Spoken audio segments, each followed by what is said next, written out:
एक और बड़ी खबर का रुख कर लेते हैं। राजस्थान यानी जयपुर से गलता पीठ तीर्थ को लेकर राजस्थान हाईकोर्ट ने बड़ा फैसला लिया है। महंत अवधेशाचार्य की नियुक्ति को रद्द कर दिया है।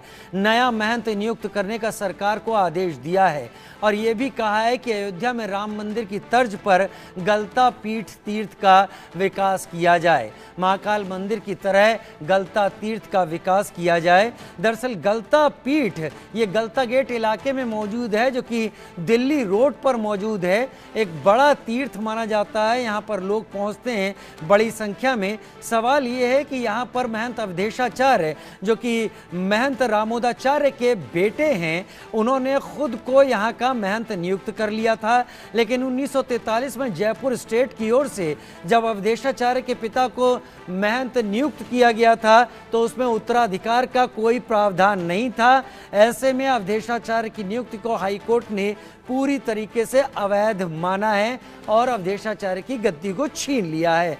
प्रशांत मेरे साथ जुड़ गए हैं इस वक्त ज्यादा जानकारी के साथ। प्रशांत, किसी तरीके का उत्तराधिकार का कोई नियम नहीं था जब जयपुर स्टेट ने रामोदाचार्य को यहाँ का महंत नियुक्त किया था, और उसके बाद अवधेशाचार्य ने 1963 में जब इसको एक ट्रस्ट में परिवर्तित किया तो एक तरीके से ये काफ़ी कुछ इसमें चेंज करने की कोशिश की गई। अब कोर्ट ने ये बात कह दी है तो अवधेशाचार्य का पद तो गया, और क्या क्या बातें इस सब में हैं, विस्तार से बताइए। जी बिल्कुल, देखिए ये मामला बेहद पुराना है और हाईकोर्ट में इसमें बड़ा आदेश 22 जुलाई को देखने को मिला, क्योंकि जो रामोदाचार्य के पुत्र है अवधेशाचार्य, उनको जो है अवधेशाचार्य ने अपने पिता की मृत्यु के बाद खुद से जो है इस गलता पीठ का महंत नियुक्त कर लिया था, जिसको पूरी तरीके से हाईकोर्ट ने अवैध बताते हुए उनकी नियुक्ति को रद्द कर दिया है। ऐसे में इस पर जो है अवधेशाचार्य से भी हमने कल बातचीत करने की कोशिश की थी। उन्होंने सीधी तौर से ये कहा है कि वो इस मामले को, पूरे मामले को लेकर हायर कोर्ट में दोबारा दाखिल करेंगे। किसी ना किसी प्रकार की कोई गलती हुई है, क्योंकि पहले जो है ये सिर्फ हक जो है इनके महंत का है और उत्तराधिकारी के अधिकार से उन्होंने महंत पद को स्वीकार किया था, और सभी जो कहे कि साधु संत है और उनका संत समाज है, उनके आग्रह से वो इस गद्दी पर बैठे हैं। तो कहीं ना कहीं कहे कि जो ये बात कही गई थी कि जब राज्य सरकार ने गलता पीठ का महंत रामोदाचार्य यानी अवधेशाचार्य के पिताजी को नियुक्त किया था, तो सरकार ने यह भी कहा कि महंत नियुक्त करने का सिर्फ और सिर्फ जब न्यायालय ने अपना फैसला सुनाया तो उन्होंने इस बात को सीधी तौर से साफ किया कि यह अधिकार सिर्फ और सिर्फ राज्य सरकार के पास है कि गलता पीठ पर जो है जो महंत होगा वो कौन होगा। यानी ये वंशानुगत तो नहीं हो सकता। हाईकोर्ट ने साफ इस बात को मान लिया है कि यहाँ पर वंशानुगत नहीं हो सकती चीजें, वंश के आधार पर ट्रांसफर नहीं हो सकती। प्रशांत, इस पूरे मामले में गलता पीठ तीर्थ क्षेत्र में दुकानों की बिक्री और महंत अवधेशाचार्य की तरफ से वहां किए गए सौदों पर भी सवाल उठा दिए और उन्हें रद्द करने की बात कोर्ट ने कह दी है। तो एक तरीके से एक फाइनेंशियल धोखाधड़ी भी इस बीच में की गई है।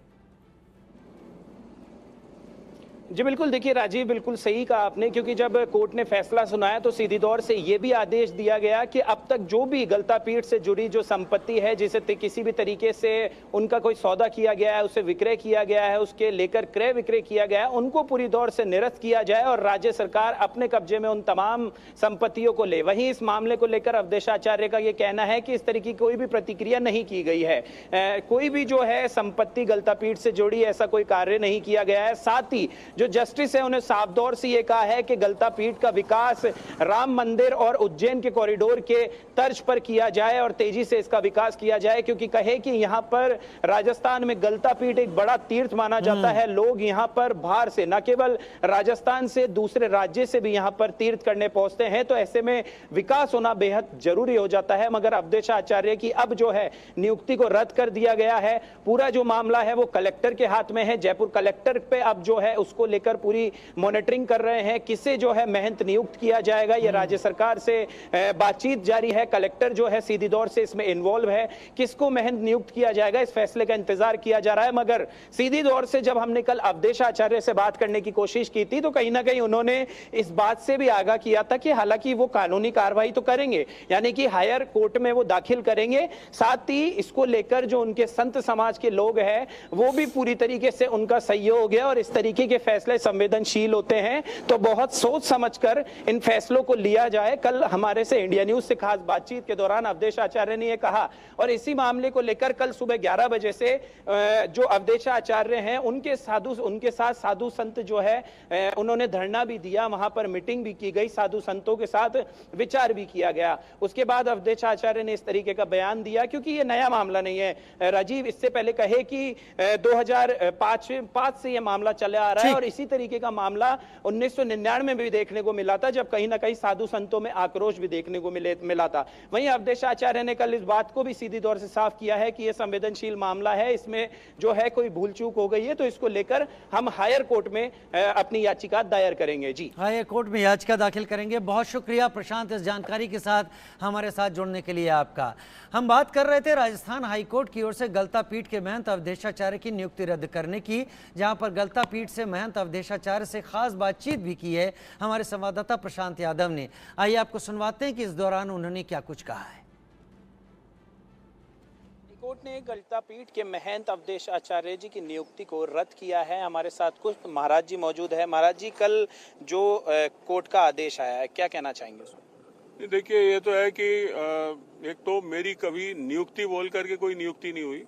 मेरे को एक परंपरागत प्रक्रिया से महंतशिप में जो है लाया गया और महंताई मुझे दी गई। महाराज पूर्ववर्ती आचार्य रामोदराचार्य जी की मृत्यु 15 फरवरी 2006 को होने के बाद 19 मार्च 2006 को सारे देश भर के आचार्यों ने यहाँ आकर के मेरा पट्टाभिषेक किया। जो है उसके बाद मेरे को यहाँ का उत्तराधिकारी और महंत घोषित करते हुए उन्होंने जो है यहाँ पर स्थापित किया और उसके बाद में जो है कोर्ट ने भी न्यायालय उसी पक्ष में दिए और ये लिखा है बाकायदा कि जो है अवधेशाचार्य को जो महंताई मिली वो रीति रिवाज और परंपराओं से समर्थित होना दर्शित है। तो इसलिए ऐसा कोई नहीं कि मैं यहाँ स्वयंभू बन के बैठा हूँ। तो ये वस्तुतः कोई कागजों में देखने में कोई भूल हुई है, क्योंकि मैं समझता हूँ 5 महीने जो जजमेंट डिले हुआ, हमारी जो अंतिम बहस है वो 8 मार्च को फाइनली हो गई थी और उसके बाद 5 महीने बाद ये जजमेंट आया। तो हो सकता है कि कई चीज़ें जो है वो जज साहब के मस्तिष्क से निकल गई हों, लेकिन वस्तुतः यही रहा। और दूसरा ये भी रहा कि वहाँ पर यह है कि संपत्ति का बेचान मैंने किया। जब से ट्रस्ट रजिस्टर हुआ है इसकी कोई संपत्तियाँ बेचान नहीं हुई है, तो ये भी उसका कोई प्रमाण किसी ने नहीं प्रस्तुत किया है। कहा गया है कि रामोदाचार्य जी को जो है सरकार ने नियुक्त किया था, उसके बाद जो है उनके बाद जो है आपने नियुक्ति किससे? नहीं, वो सरकार ने नियुक्त इसलिए किया था, वो सरकार की वस्तुतः नियुक्ति कही जा रही है, लेकिन वो वस्तुतः यहाँ राजा के चूंकि गुरु गद्दी है गलता जी, इसलिए राजा पर वो प्रश्न छोड़ा गया था कि वो किसको चाहे वो नियुक्त करें। लेकिन उसके बावजूद भी उन्होंने एक विज्ञप्ति जारी करते हुए ये कहा था कि मैं उसको वो यहाँ उसके लिए आवेदन करे जो यहाँ गलता की पीठ की परंपरा से जुड़ा हुआ हो और जो रामानुजाचार्य की तिंगल शाखा से उसका संबंध हो, कील जी की परंपरा में अपने प्रतिष्ठित होने का प्रमाण दे सके। और तीसरा, रामानुजाचार्य जी की जो परंपरा है उसके विशिष्टाद्वैत संप्रदाय का विद्वान हो और साथ में ब्राह्मण कुल से उत्पन्न हो। इतनी सारी शर्तों के साथ वो विज्ञप्ति 10 अक्टूबर 1942 को प्रकाशित हुई थी और वो उसके बाद जो है ये सब प्रक्रियाएं हुई थी। तो वो कोई नियुक्ति नहीं थी, वो उसके बाद में भी एक ऑर्डर हुआ है, उसमें लिखा है उनका इंस्टॉलेशन यहाँ पर हुआ। वो नियुक्ति तो वो चूंकि गलता जी एक ठिकाना था, गलता जी एक जागीरदारी ठिकाना था, इसलिए वो चूंकि उस समय मातमी रूल्स यहाँ पर सरकार में लागू थे और वो मातमी चूंकि ठिकानेदार की होती थी, इसलिए वो मातमी राजा ही सैंक्शन करता था, वो भी एक कारण था। तो इसलिए वो हुआ है। वस्तुतः वो गलत तरीके से उसका प्रस्तुतिकरण किया जा रहा है कि वो एक अपॉइंटमेंट था। तो महाराज जी, फैसला सुनाने के दौरान जो है नया महंत नियुक्त करने के भी आदेश दिए हैं, साथ ही जो गलता पीठ है उसका जो विकास है वो महाकाल लोक में जो कॉरिडोर है उसकी तर्ज पर किया जाने के भी आदेश दिए गए हैं। नहीं, मैं चूंकि अब वो उसमें क्या क्या संभावनाएं हैं, क्या स्थितियां वो बन सकती हैं, वो उन्होंने कहा है, वो बात ठीक है, लेकिन मैं ये समझता हूँ कि मैं उसके विषय में आगे कानूनी जो भी सहायता है वो मैं लेने का प्रयास करूँगा कि ये जो आदेश है वो पूरी तरह से जिस तरह लिखा गया है वो कितना मेरे लिए अनुकूल है, कितना प्रतिकूल है, ये तो खैर वो वकील लोग तय करेंगे। लेकिन जो मैं समझता हूँ ये इस तरह का निर्णय किया जाना, जो आज 500 वर्ष की परंपरा यहाँ गलता जी की चली आती है, उसको 1 मिनट में इस तरह से छिन्न भिन्न किया जाना ये उचित नहीं है। दूसरा, मैं ये भी कहता हूँ आज सरकार 40 साल से कोई बैठा हुआ है जिसका एडवर्स पोजीशन है, उसको भी बहुत कुछ करने के लिए प्रयास करती है। राम मंदिर के प्रकरण में भी ये हुआ, वहाँ दूसरे लोगों को उन्होंने जो है भूमि दी, वहाँ बाबरी मस्जिद बोल करके उन्होंने मुस्लिम समुदाय को भी वहाँ पर अतिरिक्त उनका भी जो कुछ करने का प्रयास किया। मैं यहाँ 81 की बाढ़ के बाद पूरे जयपुर का पूरे भारत से कोई नहीं आया यहाँ इसका कुछ करने के लिए। मैं सारा कार्य इसका तब से देखता रहा हूँ और जब ये सुधरने की स्थिति में आया तो यहाँ लोग अपने कब्जे और दावेदारी की बातें करने लग गए। जिन संप्रदायों का यहाँ कोई प्रभाव नहीं था, जहाँ इनका कोई महत्व नहीं था, आज वो बिना मतलब बीच में कूद रहे हैं। मैं समझता हूँ ये उचित नहीं है। इससे यहाँ का वातावरण खराब होगा, अशांति होगी, क्योंकि बहुत से लोग इस तरह के फैसलों से उद्वेलित हो जाते हैं। सब समझते हैं इस बात को। तो ये है कि इस तरह बीच में कूद के मैं उन लोगों से भी आग्रह करना चाहूँगा कि आप लोग शांति बना के रखें, इस तरह बीच में ना आकर के और इस तरह के वातावरण को अशांत बनाने की कोशिश ना करें। ये कानूनी प्रक्रिया जब तक पूरा इसका अंतिम निचोड़ नहीं आ जाए, जब तक उनको शांत रहना चाहिए। ये है हमारे साथ महाराज अवधेश आचार्य, जिन्होंने बताया कि किस तरीके से जो है जो कोर्ट का फैसला है उनमें कोई गलतियां हुई है और उसको लेकर कहीं ना कहीं दोबारा दूसरे हायर कोर्ट्स में जरूर दाखिल अपनी शिकायत दायर करेंगे। कैमरा पर्सन तनुष शर्मा के साथ मैं प्रशांत यादव।